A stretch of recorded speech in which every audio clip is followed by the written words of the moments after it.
একজন রাজনৈতিক কর্মী হিসাবে আমি মনে করি মানুষের রাজনৈতিক অধিকার এবং মানুষের অর্থনৈতিক অধিকার যদি নিশ্চিত করা সম্ভব না হয়, তাহলে আমাদের স্বাধীনতা বলি, গণতন্ত্র বলি, সার্বভৌমত্ব বলি, যাই বলি না কেন, কোনটিকেই টিকিয়ে রাখা সম্ভব হবে না।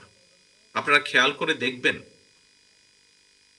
যখন যখন এই দেশের উপরে স্বৈরাচার চেপে বসেছে, প্রতিটা সময়েই কিন্তু এই দেশের মানুষের রাজনৈতিক অধিকারকে খর্ব করে নেওয়া হয়েছিল।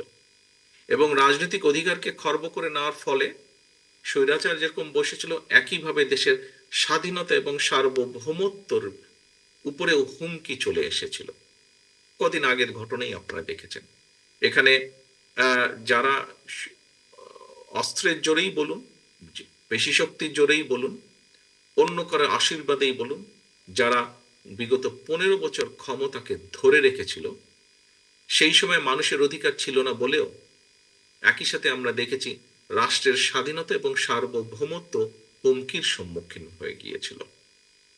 বিভিন্নভাবে আমরা দেখেছি কিভাবে অন্য দেশের উপস্থিতি, বাংলাদেশের মানুষের অধিকারকে দাবিয়ে রেখে অন্য দেশের উপস্থিতি, অন্য দেশের নাগরিকদের উপস্থিতি এই দেশে আমরা দেখেছি কিভাবে তারা বাংলাদেশের মানুষের অধিকারকে দাবিয়ে রেখে, বাংলাদেশের মানুষের ন্যায্য অধিকারকে দাবিয়ে রেখে তারা তাদের স্বার্থ এখান থেকে উদ্ধার করে নিয়ে গিয়েছে।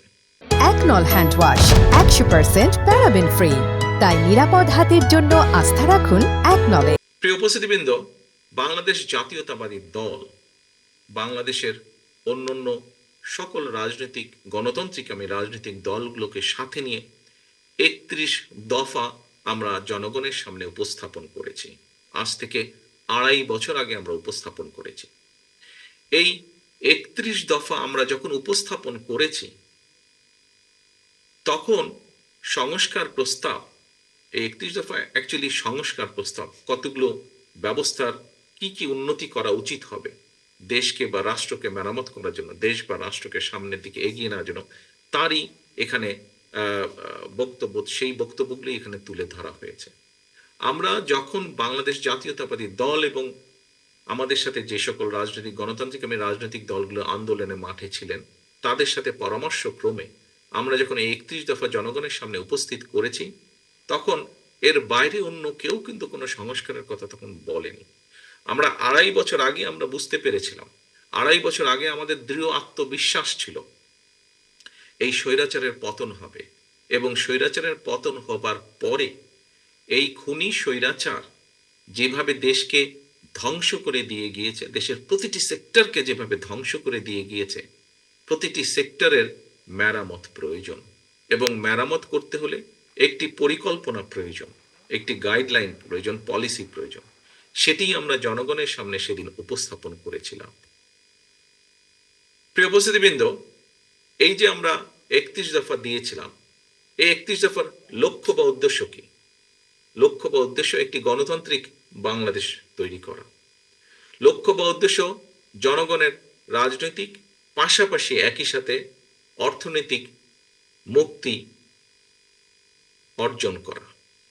অর্থাৎ এখন যারা বৈষম্যহীন বাংলাদেশ গড়ার কথা বলছেন, এই কথাটি আমরা অনেক দিন আগেই বলেছিলাম, অনেক দিন আগেই মানুষের সামনে আমরা তুলে ধরেছিলাম। এই মুহূর্তে আমরা যেটি করছি, আমরা আমাদের 31 দফা নিয়ে বাংলাদেশের মানুষের ঘরে ঘরে যাওয়ার চেষ্টা করছি। আমরা মানুষকে বলার চেষ্টা করছি কি আমাদের সেই 31 দফা। 31 দফার মূল কথা একটি গণতান্ত্রিক বাংলাদেশ, যেই বাংলাদেশের প্রত্যাশা প্রত্যেকটি মানুষের, একটি বাংলাদেশ যেখানে মানুষের রাজনৈতিক অধিকার থাকবে, যেখানে মানুষের অর্থনৈতিক স্বাধীনতা থাকবে। কারণ একজন রাজনৈতিক কর্মী হিসাবে আমি দৃঢ়ভাবে বিশ্বাস করি, মানুষের অর্থনৈতিক স্বাধীনতা এবং রাজনৈতিক অধিকার যদি প্রতিষ্ঠিত করা না যায়, সবকিছুই নষ্ট হয়ে যাবে। এখানে বক্তারা আজকে যারা উপস্থিত আছেন, অনেকে অনেক বক্তব্য দিয়েছেন, তাদের বক্তব্য থেকে একটি কথা কিন্তু খুব সহজে বেরিয়ে এসেছে।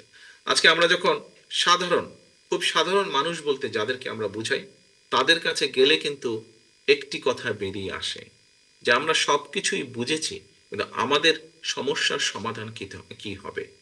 যেই নিত্য প্রয়োজনীয় পণ্যের দাম প্রতিদিন যেভাবে উঠছে নামছে, সেটি মানুষের কষ্টের কারণ হয়ে গিয়েছে। মানুষের জানার ইচ্ছা যে কিভাবে এই সমস্যার সমাধান কতটুকু সম্ভব করা। আজকে যেভাবে সারা বাংলাদেশে যেভাবে আহ, দুর্ঘটনা ঘটে, বাসে গাড়িতে যেভাবে দুর্ঘটনা ঘটে, যে পরিমাণ মানুষ এগুলোতে নিহত হন, যে পরিমাণ মানুষ বিভিন্নভাবে শারীরিকভাবে ক্ষতিগ্রস্ত হন, এটি একটি অস্বাভাবিক ব্যাপার। এই সমস্যার সমাধানগুলো হওয়া প্রয়োজন, যা যে কোনো সাধারণ মানুষকে ইফেক্ট করে। কাজে আজকে বাংলাদেশের বহু মানুষ সঠিকভাবে চিকিৎসা সেবা থেকে বঞ্চিত হচ্ছে। বাংলাদেশের মানুষের, সাধারণ মানুষ বলতে আমরা যাদেরকে বুঝি, তাদের জানার হক আছে, অধিকার আছে যে তাদের চিকিৎসার কি হবে, তার পরবর্তী, তার সন্তানদের, তার পরবর্তী বংশধরদের চিকিৎসার বিষয় কি হবে। আমরা আশেপাশের অনেক দেশের সাথেই যদি তুলনা করি, তাহলে আমাদের চিকিৎসা সেবার যে পরিমাণ, যে পরিমাণ মানুষের চিকিৎসা সেবা পাওয়া উচিত, যে পরিমাণ মানুষ পাচ্ছে না, তার পরিমাণ ভয়াবহ। যারা পাচ্ছে না তাদের সংখ্যা অনেক বেশি। খুব কম সংখ্যক মানুষ চিকিৎসা সেবার মধ্যে পড়ছে। আমরা শিক্ষা ব্যবস্থা নিয়ে কথা বলছি। শিক্ষা ব্যবস্থার অবশ্যই পরিবর্তন হওয়া প্রয়োজন। শিক্ষা ব্যবস্থার গুণগত প্রয়োজন, শিক্ষকদের গুণগত অবস্থার পরিবর্তন হওয়া প্রয়োজন। তা না হলে এই জাতির সামনে অন্ধকার ছাড়া অন্য কিছু নেই। কাজে এরকম আরো অনেকগুলো বেসিক সমস্যা আছে, যার যার একটি বেসিক সমাধানের পরিকল্পনা আমরা আমাদের 31 দফায় দিয়েছি। আমরা যদি মানুষের এই সমাধানগুলো, সমস্যার সমাধান করতে না পারি, তাহলে উচ্চ কক্ষই বলুন, এক ব্যক্তি দুইবারের বেশি প্রধানমন্ত্রী হবে না বলুন, আরো যত ক্ষমতার ভারসাম্য এর ভিতরে, ওর সাথে ওর ক্ষমতার ভারসাম্য যতই যাই বলি না কেন আমরা, দিন শেষে কিন্তু মানুষের কোনো উপকার হবে না। ওগুলো যেমন আমাদের করতে হবে, একই সাথে আমাদের সাধারণ মানুষের, দেশের বৃহৎ জনগোষ্ঠীর মৌলিক সমস্যার সমাধানগুলো আমাদেরকে করতে হবে। সংস্কার বলতে একজন রাজনৈতিক কর্মী হিসাবে আমি এই বিষয়গুলোকেই বুঝে থাকি। প্রিয় উপস্থিতিবৃন্দ, আজকে আমরা এখানে একত্রিত হয়েছি জুলাই আগস্ট মাসে যে সকল ফটো জার্নালিস্ট তাদের পেশাগত দায়িত্ব পালন করতে গিয়ে মানুষের উপরে যে স্বৈরাচারের অত্যাচার, নির্যাতন, সেই ছবিগুলো তুলে ধরতে গিয়ে তাদের যে তারা নিজেরাও যেভাবে অত্যাচারিত, নির্যাতিত হয়েছেন, তার মধ্যে সামান্য কিছু সংখ্যক মানুষকে, মানুষের পাশে আমরা দাঁড়ানোর চেষ্টা করছি। সেই উদ্দেশ্যে আমরা এখানে একত্রিত হয়েছি। কিন্তু সমাজে তো বহু মানুষ, বহু শ্রেণী পেশার মানুষ এভাবে ভুক্তভোগী হয়েছেন। সবার পাশে দাঁড়াতে হলে তো রাষ্ট্রের একটি পলিসি লাগবে। সবার পাশে দাঁড়াতে হলে তো রাষ্ট্রের একটি সঠিক চিন্তাধারা লাগবে যে এই মানুষগুলোর পাশে দাঁড়াতে হবে। কদিন আগে আমরা দেখেছি যে ছাত্র সমাজের বেশ কিছু সদস্য রাস্তা অবরোধ করে দাঁড়িয়েছেন। কেন? তারা সুচিকিৎসা পাচ্ছেন না। জুলাই আগস্ট মাসে তারা ক্ষতিগ্রস্ত হয়েছেন শারীরিকভাবে আন্দোলনকে সফল করতে গিয়ে, কিন্তু তারা তাদের সুচিকিৎসা থেকে বঞ্চিত। এরকম ভাবে যদি আমরা দেখি, এবং এই ঘটনা একবার না, একাধিকবার ঘটেছে, আমরা যদি এভাবে দেখি, বহু মানুষ আছে, অনেক মানুষ হয়তো সামনেও এগিয়ে আসেননি, দাবি করেননি যে আমি ক্ষতিগ্রস্ত হয়েছি, আমার সহযোগিতা প্রয়োজন। এখন উপস্থিতিবৃন্দ, আমাদের প্রশ্ন, আমরা যদি ডে টু ডে এফেয়ারে এইভাবে কিছু কিছু কাজ করার চেষ্টা করি, তাহলে কি আমরা সঠিকভাবে সঠিক সহযোগিতা অধিকাংশ মানুষের কাছে পৌঁছে দিতে সক্ষম হব? অবশ্যই সক্ষম হব না। আমাদেরকে টোটাল একটি পলিসির মধ্যে করতে হবে। যাদের সাথে মানুষের যোগাযোগ আছে, যারা মানুষের কথাগুলো শুনতে পায়, যারা মানুষের কথাগুলো তুলে ধরতে পারে, এইরকম ব্যক্তিদের মাধ্যমে যখন সরকার গঠিত হবে, তখন সামগ্রিকভাবে তারা দেশের বিভিন্ন শ্রেণী পেশার মানুষের কথা চিন্তা করবেন, তাদের জন্য কাজ করবেন।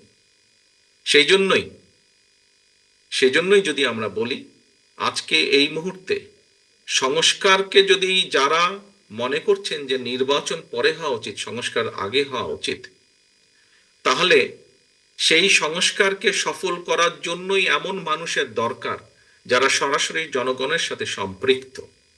তা না হলে কোনো সংস্কারই সফল করা সম্ভব হবে না। কাজে সংস্কারকে যদি সফল করতে হয়, সংস্কারের সংস্কারের প্রস্তাবনা আজকে থেকে 2 বছর আগে এদেশের রাজনীতিবিদরাই দেশের মানুষের সামনে তুলে ধরেছেন। রাজনৈতিক কর্মীরাই সংস্কারের প্রস্তাব এই দেশের মানুষের সামনে তুলে ধরেছেন। কাজেই এই দেশের সংস্কার, প্রকৃত সংস্কারও যদি করতে হয় তাহলে অবশ্যই সেটি রাজনীতিবিদদের মাধ্যমেই করতে হবে। অবশ্যই দেশের রাজনীতিবিদদের বাইরেও বহু মানুষ আছেন, বহু শ্রেণী পেশার মানুষ আছেন, বুদ্ধিজীবী আছেন, ইন্টেলেকচুয়ালস আছেন, সিভিল সোসাইটির মানুষ আছেন। আমরা অবশ্যই তাদের পরামর্শ নেব। আমরা অবশ্যই তাদের পরামর্শ যেগুলো থাকবে তার ভিত্তিতে আমরা ধীরে ধীরে নিয়ে যাব, দেশকে সামনের দিকে নিয়ে যাব।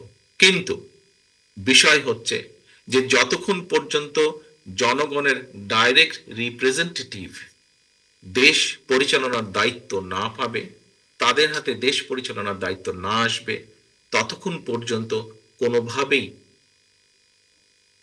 কোনো সংস্কারের পূর্ণ বাস্তবায়ন করা সম্ভব নয়। কারণ যাদের সাথে জনগণের সরাসরি সম্পৃক্ততা আছে তারাই একমাত্র জনগণের কথা তুলে ধরতে পারবে, তারাই একমাত্র জনগণের আকাঙ্ক্ষা অনুযায়ী সামগ্রিকভাবে দেশকে সেদিকে পরিচালনা করতে সক্ষম হবে।